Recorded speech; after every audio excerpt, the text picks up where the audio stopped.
शान्तकरं भुजगशयनं पद्मनाभं सुरेशं शान्तकरं भुजगशयनं. आजच्या जगात स्कॅमर्स खूप हुशार झालेत.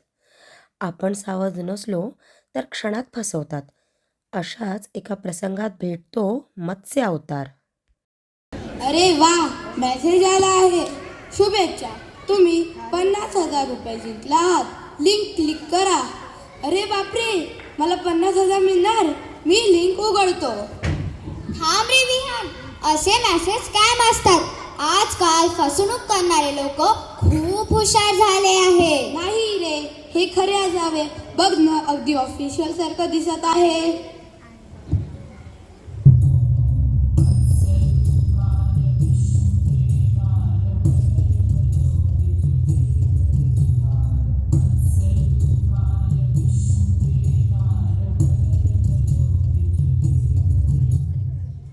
थांब बाळा, अज्ञानाच्या जाळ्यात अडकू नकोस. अवतार, पण मी हा स्कॅम कसं ओळखू? जसे पूर्वी राक्षसांनी वेद चोरून अज्ञानाचा महापूर निर्माण केला, तसे आजचे हे स्कॅमर्स तुमचे पैसे, OTP आणि डेटा चोरतात. म्हणजे आजचे हे स्कॅमर्स त्या काळातील राक्षसांचे मॉडर्न रूप? हो, अगदी तसेच. म्हणून नेहमी लक्षात ठेवा.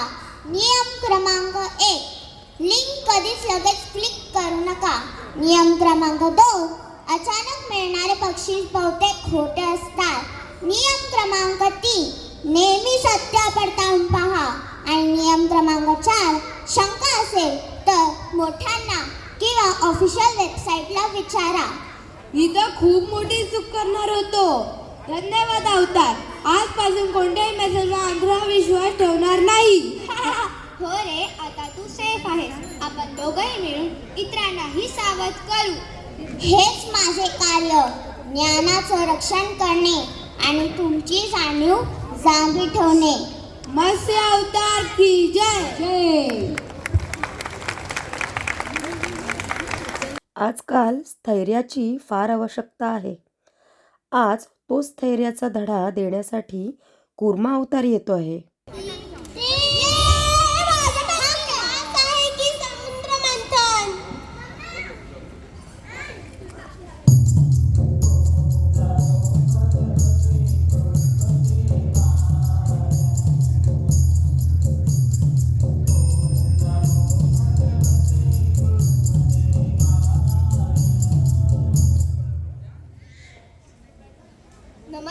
नमस्कार, मी आलो कुर्मा अवतार.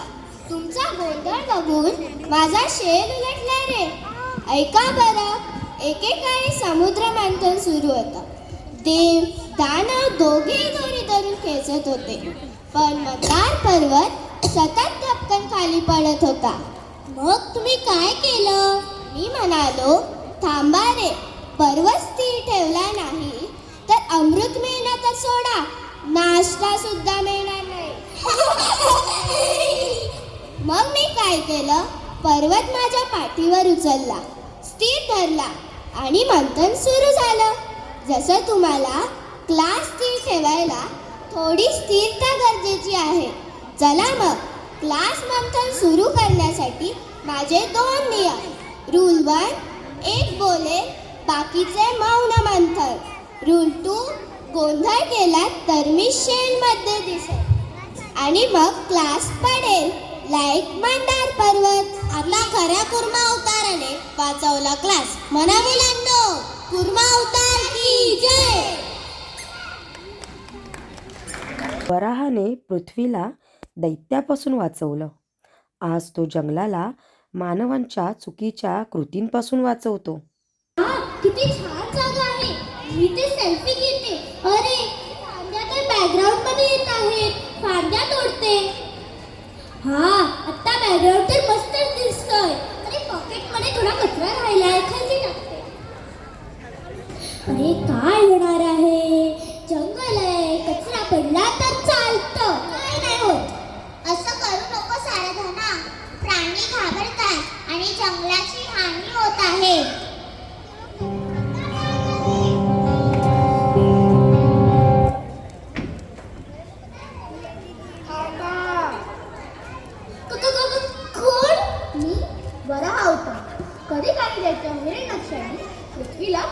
जंगलात लपवलं होतं. तिला वाचवायला मी स्वतः तिला खांद्यावर उचलून बाहेर काढलं. आणि आज तुम्ही माणसं जंगलाची पृथ्वी हळूहळू खाई ढकलत आहात. कचरा करणे, फांद्या तोडणे, आग लावणे, हीच मानवी वृक्षाची रूपं? जर मी पृथ्वीला पाताळातून वर आणू शकतो, तर तुम्ही हा छोटासा कचरा आणू शकत नाही. मी चुकीचे होते. आपण निसर्गाचं रक्षण केले पाहिजे. तो आपला आहे, त्याची जबाबदारी ही आपलीच. जंगल म्हणजे पृथ्वीचे हृदय. हे हृदय वाचलं तरच पृथ्वी तग धरेल. आम्ही जंगल स्वच्छ ठेवू आणि इतरांनाही सांगू. वरा अवतार की जय.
शक्ती दडपण्यासाठी नाही, संरक्षणासाठी असते.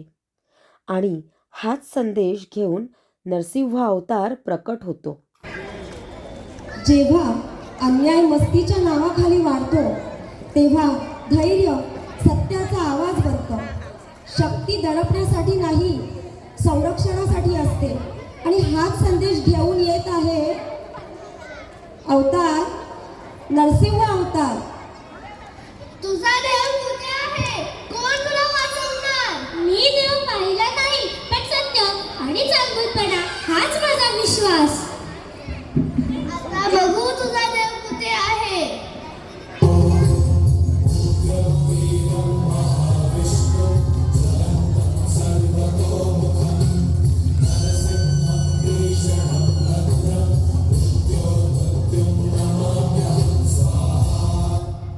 कमजोरांना त्रास देणे ही शक्ती नाही. शक्ती म्हणजे संरक्षण. मी या पृथ्वीवर आलो जिथे अन्याय झाला, तिथे धैर्य आणि न्याय आणण्यासाठी. आम्ही मस्ती करत होते. मस्ती? कोणाला रडवून, कोणावर अन्याय करून? मी दुष्टांना त्रास न देता वाचवतो. पाप करणाऱ्यांना त्यांच्या वाईट कृतीची शिक्षा देतो. मी शक्ती देतो, पण ती केवळ धर्मासाठीच वापरली पाहिजे. त्यांच्यात बदल व्हायला हवा, शिक्षा नव्हे. हो, योग्य म्हणतेस. खरा धर्म म्हणजे भीती निर्माण करणे नव्हे, तर चांगुलपण, न्याय निर्माण करणे आहे. जेव्हा मी देवाच्या भक्ताचे रक्षण केले, तेव्हा मी सर्वांना शिकवले की अन्याय कधीही टिकत नाही. मी शक्तीने वर्चस्व गाठत नाही, मी न्यायाने आणि धैर्याने लोकांना मदत करतो. मी चुकीचे होते. अरे हो, भीती दाखवण्यापुरते मर्यादित राहू नका. शक्तीचा उपयोग करायचा असेल तर ते धैर्य आणि न्यायासाठी करा. जिथे अन्याय होत असेल तिथे उभे राहा, परंतु हताशेने नव्हे, तर धैर्य आणि प्रेमाने. नरसिंह अवतार की जय. पूर्वी बळीराजा ताकदवान होता, पण त्याच्या ताकदीसोबत त्याचा अहंकारही वाढत गेला. आजच्या शाळेतही असाच एक मॉडर्न बळी आहे. अहो ऐका, बॉल माझा, ग्राउंड माझा, मिस कॅप्टन, तुम्ही फक्त माझं ऐकायचं.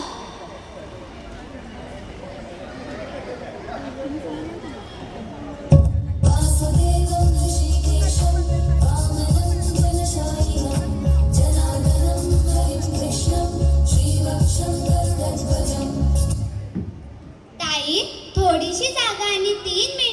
मिळतील का खेळायला? एवढी छोटी काय खेळणार तू?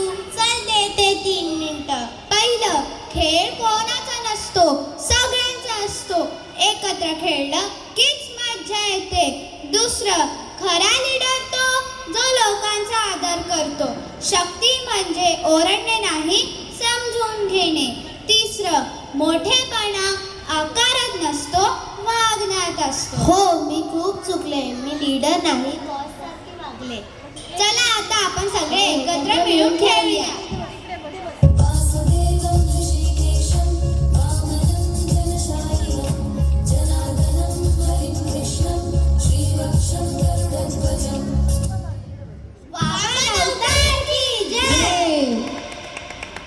धन्यवाद. जेव्हा नेता लोकांचा आदर विसरतो तेव्हा धर्मरक्षणासाठी शस्त्र उचलले जाते आणि अन्यायाचा अंत करण्यासाठी परशुराम अवतार प्रकट होतो. अजूनही हा रस्ता झाला नाही. वर्षभर झाले तक्रार करून.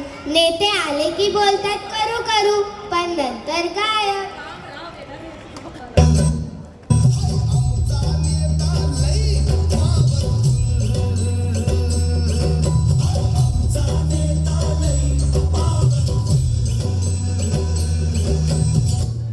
रस्ता लगेच होय, पाणी आणू, शाळा सुधारे. गेल्या इलेक्शनला हेच बोलणार. अगं, राजकारण असंच असतं. आदर नाही आणि जबाबदारी शून्य.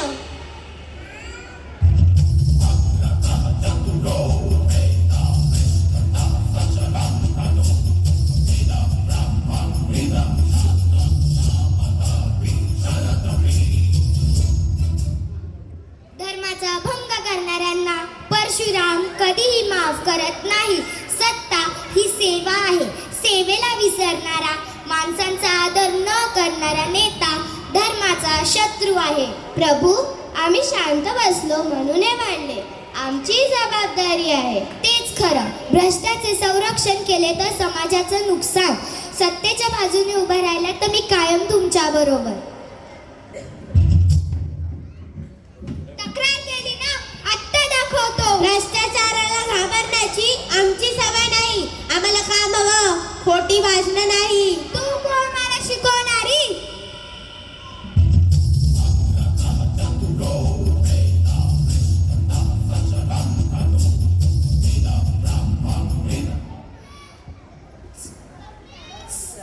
लोकांचा अपमान करणारा नेता सत्तेसाठी अयोग्य आहे.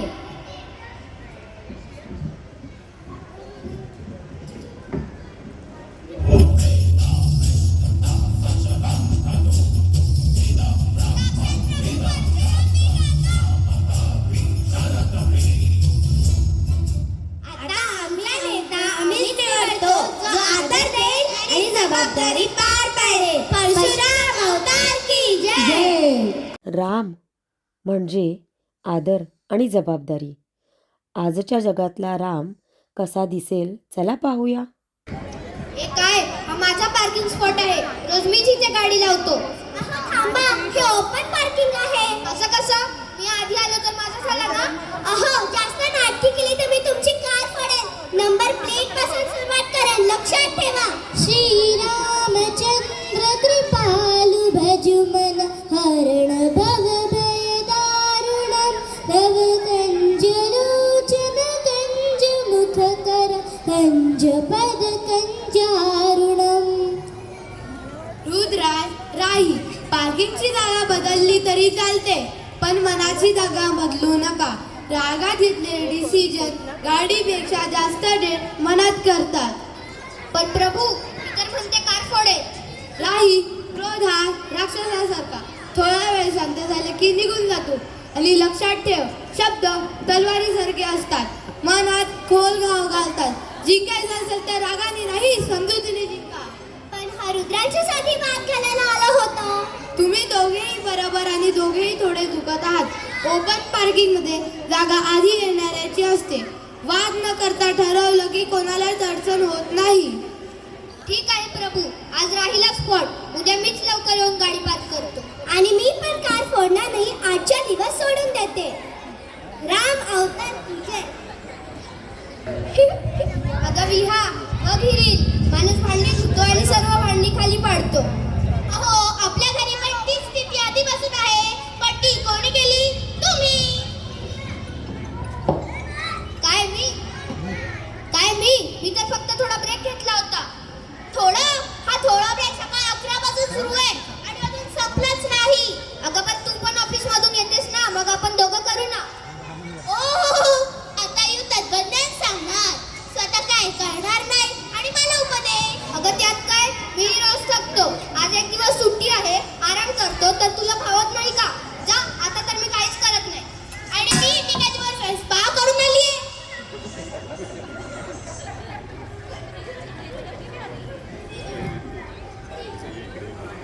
कंदर्प गणितमित छबिनभ नीर नीरज सुंदरम पटपीतमानहु तडितरुचि सुचि नौमि जनक सुतावरम. श्रीराम श्रीराम श्रीराम श्रीराम. रुद्राज, घर हे युद्धभूमी नसतं, घर दोघांचं असतं. सीता जशी माझ्यासोबत धैर्याने होती तशीच विहा आता तुझ्यासोबत उभी आहे. पण तिचं मन थकलं की तुझी जबाबदारी होते. स्त्रीचा सन्मान शब्दांनी नव्हे कृत्यांनी जपला जातो. अरे देवा रामराया, माझं भांडं पडलं तर काही दंड आहे का? दंड एकच, तू विहाचं मन दुखवू नको. विहा, माफ कर. आता रोज आपण दोघं मिळून काम करू. तुझी भावना, माझी जबाबदारी. राम अवतार की जय. महाभारतात पांडव आणि कौरवांचं युद्ध जमीन आणि हक्क यावरून पेटलं. आजही अनेक घरात जमिनीपेक्षा मोठं युद्ध अहंकाराचं असतं. आई, सगळी मालमत्ता माझ्या नावावर. मी मोठी आहे, मी तुझ्याबरोबर राहते. घर, शेती, सगळ्याची जबाबदारी माझ्यावर आहे, म्हणून हक्क माझा. मोठी म्हणून काय झालं? आईने हे घर दोघांसाठीच ठेवलेलं आहे. मी दूर राहते, घरासाठीच कमावते. मी दूर राहते म्हणून माझा हक्काने असं कसं? तू राहतेस तर काय झालं? आईचा रोजचा आधार कोण? मीच ना. तर जमीन माझ्या नावावर का नसावी? मी शहरात राहणं माझा हट्ट नाही, ते घर झाल्यावर म्हणूनच आई माझी तितकीच आहे. श्री कृष्ण गोविंद हरे मुरारे, है नाथ नारायण वासुदेवा. श्री कृष्ण गोविंद हरे मुरारे, है नाथ नारायण वासुदेवा. मुलींनो, जमीन मोजायला हात पुरतात, पण नाती मोजायला हृदय लागतं. महाभारतात दुर्योधन म्हणाला होता, सुईच्या टोका एवढी जमीन देणार नाही. आणि त्याच्या या हट्टामुळे त्याचं संपूर्ण कुटुंब नष्ट झालं. आराध्या, तू आईसोबत राहतेस, तिची सेवा करतेस, पण सेवा करताना हक्काची भावना नसावी. कविशा, तू आईपासून दूर राहतेस, पण आईसाठी घरासाठीच कमावतेस. दूर राहणं म्हणजे दूर जाणं नाही. मालमत्ता वाटून घेणं सोपं आहे, पण आईचं घर फोडू नका. सेवा करणं आणि कमवणं दोन्हीची किंमत सारखीच. घर मोठं होतं प्रेमाने, सांभाळाने, जमिनीने नाही. आईला रडून मी खूप चुकले. मी कठोर बोलले. आपण बहिणी आहोत, शत्रू नाही. ज्या घरात बहिणी जमिनीसाठी भांडतात तिथे घर हरतं, पण जिथे बहिणी नाती वाचवतात तिथे धर्म जिंकतो. कृष्ण अवतार की जय. नात्यांचा विजय हो. हा होता कृष्ण अवतार. आता बघूयात कृष्ण अवतारमध्ये पुढे काय येतंय ते.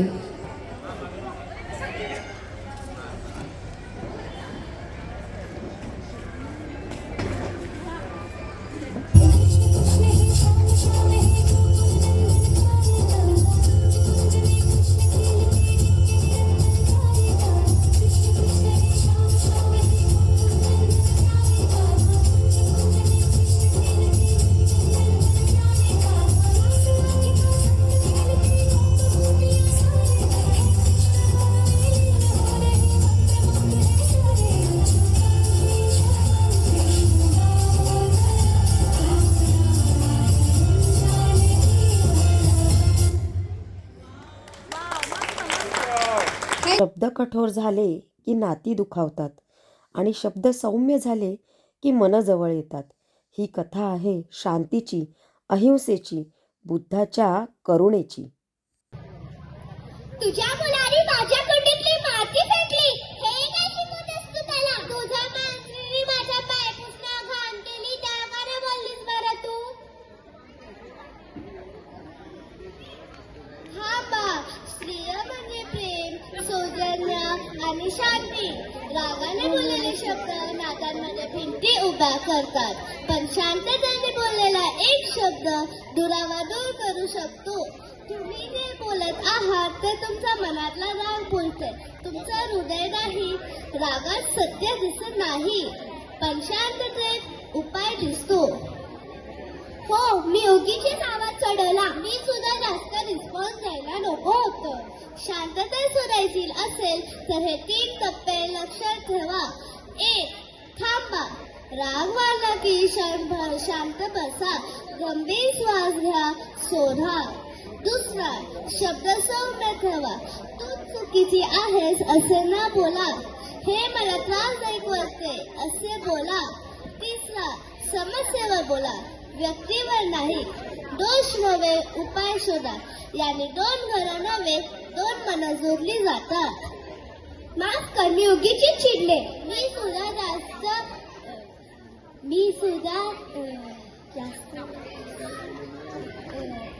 सुद्धा जास्त बोलायला नको होतं. चल आपण दोघी मिळून हा प्रश्न सोडूया. बुद्ध अवतार की जय.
जेव्हा पृथ्वीवर अधर्म वाढतो तेव्हा धर्मरक्षणासाठी ईश्वर अवतार घेतो.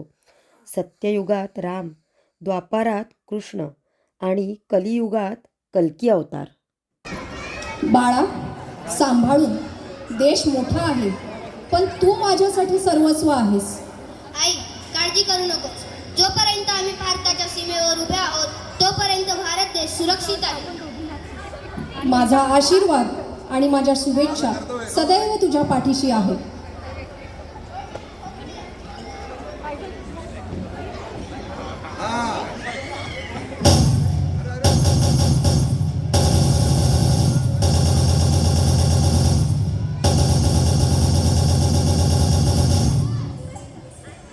आता भीती, हिंसा आणि आतंक यांचं राज्य असणार. हा हा हा.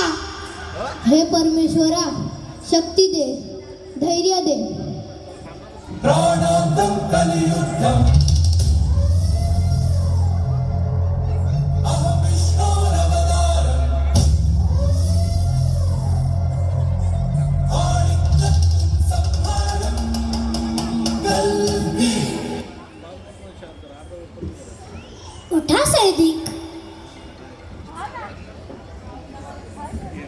तू एकटा नाहीस. आपण कोण?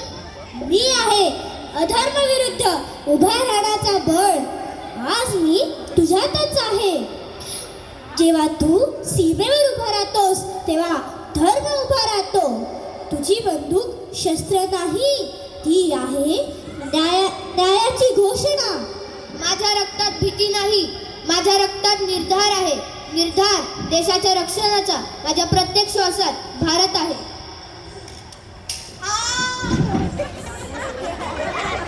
कल्की अवतार भविष्य काळात येणार नाही, तो आज भारताच्या प्रत्येक सैनिकाच्या रूपावर सीमेवर उभा आहे. भारत माता